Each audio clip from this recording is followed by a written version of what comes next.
Hey, my name's Allison Monroe, and I am presenting my video for my education reformer. The person that I chose to research about was Horace Mann, and I included a quote right here that says, "Every addition to true knowledge is an addition to human power." That was from Horace Mann. So I'm going to jump right into it. This is about Horace Mann. So, Horace Mann was an American education reformer. He was a politician. He served in Massachusetts as a member of the House of Representatives from 1827 to 1833. In his early life, Horace was born on May 4th, 1796, in Franklin, Massachusetts. He died on August 2nd, 1859, in Yellow Springs, Ohio. Mann was educated in a one-room schoolhouse. His school days were irregular. Mann was determined and taught himself necessary content and then attended Brown University. After he attended the university, this is where he began his career as a lawyer, and he was later was on the House of Representatives.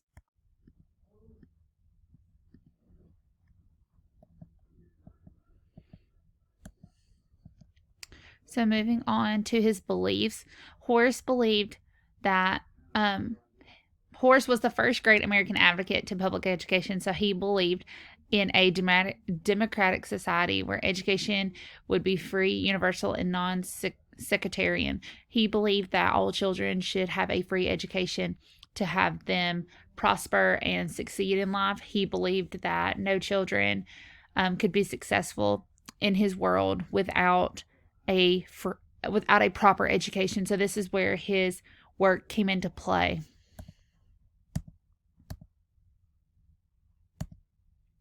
So Mann had 6 principles when it came to education. He was very developed and very influential. So although at the time it was controversial, main principles regarding public education and its troubles. So even though his beliefs were very against the time that he was living in, he still highly believed in these 6 principles. And they were that 1, citizens cannot maintain both ignorance and freedom. 2, this education should be paid for, controlled, and maintained by the public. 3, this education should be provided in schools that embrace children from varying backgrounds. 4, this education must be non-sectarian. 5, this education must be taught using the tenets of a free society. And 6, the education must be provided by well-trained professional teachers. So, what successes did he have in promoting reform? So, he was able to establish public schools that blended a core education, building character, and some basic religious beliefs. Some other accomplishments that he was able to achieve was that his policy on compulsory education, free elementary school education for all, is still in place today. He funded normal schools, which prepared elementary teachers. He wanted to create a school for people to go to become more educated in education. So this is where he trained individuals to become teachers, and he believed highly that for you to become an educator, you had to have the basic necessities to be an educator. So he did not believe that just anybody could be a teacher. He thought that you needed to have lots of experience and lots of preparation to become an elementary teacher or to be a teacher in general. He created the first National Board of Education. He established free education, and he built many public schools.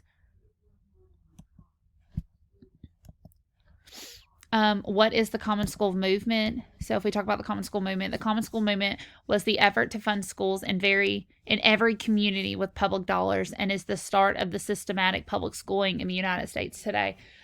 Those in favor of the common schools tended to be city residents and non-taxpayers, democratic leaders, members of various school societies, and working people. And those opposed of common schools were rural residents and taxpayers, members of old aristocratic and conservative groups, Southerners, and non-English speaking residents. If we talk about more info about the Common School movement, the Common School movement ensured that every child could receive a basic education funded by local taxes. This idea soon spread beyond Massachusetts as more states started taking up the idea of universal schooling. Horace believed that public schooling was the center to good. Thanks to Horace Mann, Massachusetts developed a strong system of state-supported common schools, which became a model for the rest of the United States.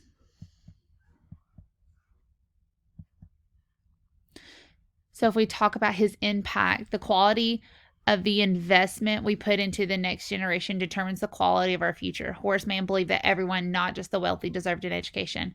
So back when Horace was in school, a lot of the kids lived on farmland, and if you were living on farmland, then your school was very irregular, and a lot of kids just did not even go to school. So Horace believed that no matter what, just even if you were wealthy or non-wealthy, he wanted to create an education system that could serve all students. So he also opened a college for men and women to provide equal opportunities for women. If we talk about more information, accepting that children differ regarding ability, interest, and temperament, Mann laid the groundwork for lessons to be adapted to meet the individual needs of children. And I made this little comment. I do this today in my classroom. I adjust my teaching to my individual students' needs in small groups. And if you're an educator, you know that this comes firsthand. Like, that's the first thing that you focus on whenever you're in your classroom. I do small groups for reading, math, and writing. I have my groups ability grouped, and I teach on their level to improve their understanding and enhance their grade level skills. So if I have students that are struggling or that are below grade level, I tend to those students first to try to get them back to grade level and help enhance their skills to make them more successful in the whole group classroom. And I'm sure every educator does this, especially in the lower elementary grades. You adapt your teaching to their needs. You adapt your lessons to what your students can do and what they understand. So if you have students that maybe have connections to what you're teaching on, you're going to build your lesson off those connections. And how does this affect us today? So today, the start of the official public school. So what Horace Mann did started the official public school system in America, and it led to every child of all races getting a good education. And so if we talk about my content area, I work at a Title I school, and I have seen children come to school with the same clothes that they wore the day before and worry daily if the only food that they have is the breakfast and lunch that the school provides for them. We must continue working toward the vision of ensuring that all families have access to high-quality education. As an educator, it is my responsibility to ensure that students receive a cultural diverse education and help them understand that all students are welcome and that all students can be successful. So I'm building off of Mann's principles for the common school. So I highly believe that it is our responsibility as educators to help ensure that our students are receiving the most education that we can provide them with. So as an educator, I follow those principles, and I could only imagine what education would be like today. If it wasn't for Mann's principles. I'm back in school now, not for myself. I've created the drive for myself to be back to school, but the drive that's pushing me to be successful in my school life is the drive to be the best teacher that I can for my students. I'm wanting to better myself as an educator so that I can be more of a professional leader for my students. And this was one of Mann's beliefs. He believed that educators should have all the education that they should need to be successful in the classroom.